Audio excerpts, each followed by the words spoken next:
I'm Mo Rocca, and I'm excited to announce Season 4 of my podcast, Mobituaries. I've got a whole new bunch of stories to share with you about the most fascinating people and things who are no longer with us. From famous figures who died on the very same day, to the things I wish would die, like buffets. All that and much more. Listen to Mobituaries with Mo Rocca wherever you get your podcasts.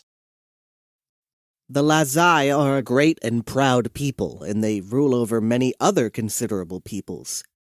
They pride themselves on their connection with the ancient name of the Colchians, and have an exaggeratedly, though perhaps understandably, high opinion of themselves. I certainly know of no other subject race with such ample resources of manpower at its command, or which is blessed with such a superfluity of wealth, with such an ideal geographic position, with such an abundance of all the necessaries of life, and with such a high standard of civilization and refinement. The ancient inhabitants of the place were indeed completely unaware of the benefits of navigation, and had not even heard of ships until the arrival of the famous Argo. Nowadays, they put out to sea whenever practicable, and carry on a thriving commerce. Nor are they barbarians in any other respect, long association with the Romans having led them to adopt a civilized and law-abiding style of life. Agathias, The Histories, Book 3, Chapter 5, Lines 1 through 4. Thank you, Ethan from Play History.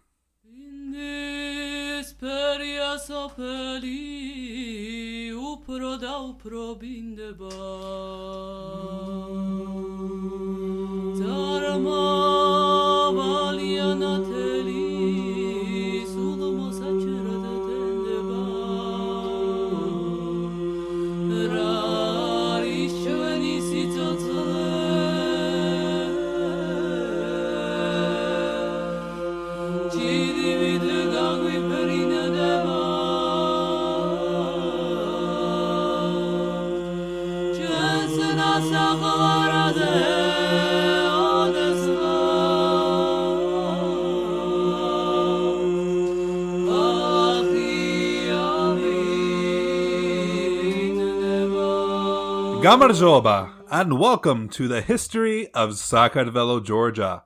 I'm your host, Roberto, and this is episode 31, The Kingdom of Lazica. In this episode, we will cover what has been occurring in Lazica while we have been focused on the Kingdom of Iberia. Just before we get into the first episode, I would like to do a bit of housekeeping. I want to give a few thanks first. First of all, many thanks to all the academics who have done the research and translations of all the books and journals that I've used so far for the show. We're entering a phase where we will be able to center on about 20 years of history in detail, and knowing Lazica's place in all of this would be difficult without their work. Mind you, this detail isn't as much as we'd like, but it is more than what we've had. Then, I would like to give thanks to the patrons who have supported us over the last few months.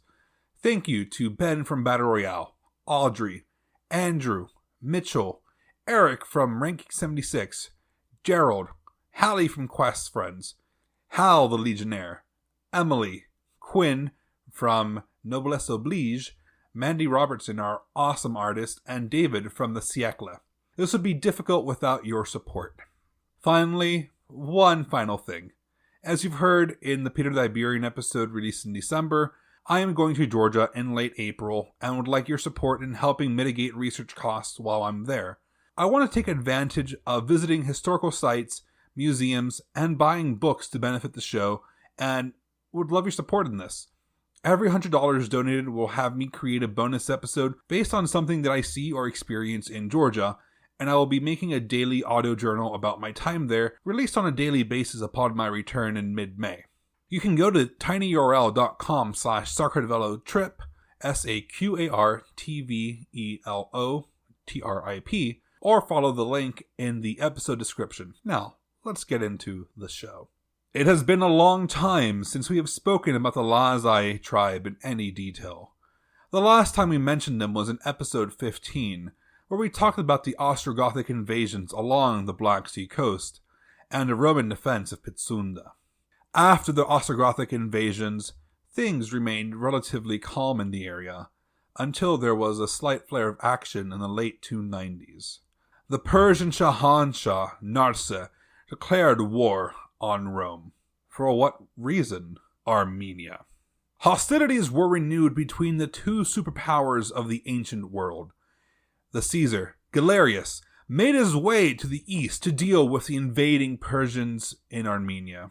Rumors spread of the Romans using the coast of Lazica as a point of arrival, the construction of substantial fortification along the southeast of the Black Sea, near Saqartvelo, and significant reconstruction at Apsaros.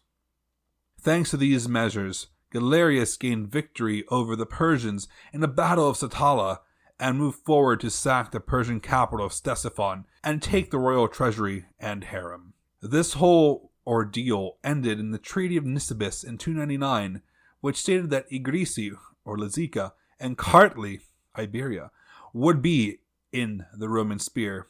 Around the 4th century, Lazica underwent a religious transformation. Emperor Constantine issued the Edict of Milan, legalizing Christianity. Churches sprang up along the Black Sea coast, including in Nokalakevi. Contemporary sources attest to the conversion of the Laz tribe and the Abshal tribe, the Abshals who today are known as the Abkhaz. The tale of Armenia and Kartli's conversion is similar in some aspects, but differ in other aspects. The Lazai, instead of having church services in their own language, they had them in Greek, and all the writing in it was also Greek, demonstrating the strong Byzantine influence at the time.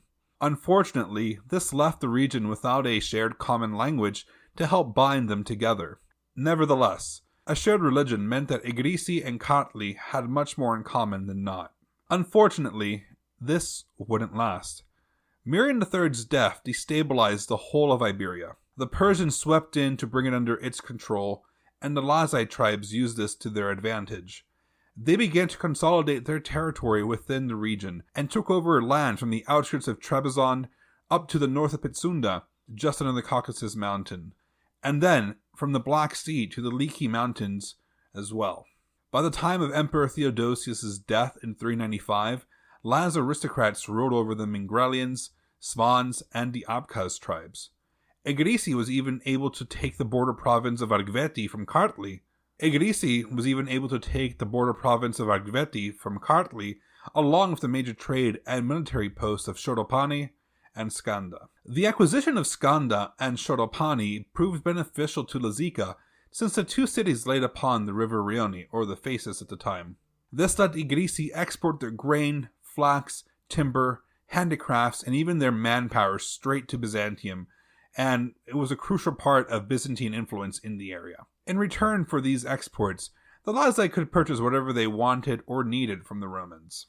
But peace would not last for long.